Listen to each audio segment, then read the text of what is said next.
পবিত্র রমজানে সংযুক্ত আরব আমিরাতে প্রবাসী বাংলাদেশি শিক্ষার্থীদের নিয়ে হয়ে গেল কোরআন তিলাওয়াত প্রতিযোগিতা। শনিবার রাতে আজমানের উম্মুল মোমেনিন ওমেন অ্যাসোসিয়েশন হলরুমে অনুষ্ঠিত হয় গ্র্যান্ড ফাইনাল। এবারের প্রতিযোগিতায় অংশ নেন ৩০০-র বেশি প্রতিযোগী। ৩ ক্যাটাগরিতে বিজয়ী হয়েছেন ৯ জন। এই নিয়ে ষষ্ঠবারের মতো অনুষ্ঠিত হলো এই প্রতিযোগিতা। প্রতিযোগিতাতে আমি ফার্স্ট প্লেস পেলাম, আলহামদুলিল্লাহ। আমি হিফজ গ্রুপে ফার্স্ট হয়েছি, আমার অনেক ভালো লাগছে। গত বছর থেকে আমি এই কোরআন প্রতিযোগিতায় এসেছি। হিফজুল কোরআন থেকে প্রথম হয়েছেন নাজিহা নাওফা, জুনিয়র গ্রুপ থেকে প্রথম হয়েছেন আয়েশা আকরাম ও সিনিয়র গ্রুপ থেকে প্রথম হয়েছেন রায়ান মোহাম্মদ। হিফজুল কোরআন ফ্যামিলি হিসেবে পুরস্কার পেয়েছেন ইসলামী চিন্তাবিদ মীর কামালের পরিবার।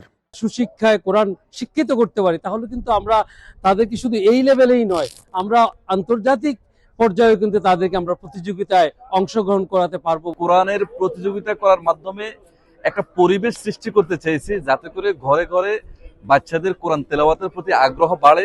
এইরকম আয়োজনের কারণে তারা কোরআন তেলাওয়াত এবং কোরআন হেফজের জন্য তারা তাদের অভিভাবকেরা উদ্বুদ্ধ হবেন এবং ছেলেরাই উদ্বুদ্ধ হবেন। এই জন্য এই আয়োজন। প্রতিযোগিতায় বিজয়ীদের নগদ অর্থসহ সম্মাননা পুরস্কারে ভূষিত করা হয়। শিবলি আল সাদিক, সময় সংবাদ, সংযুক্ত আরব আমিরাত।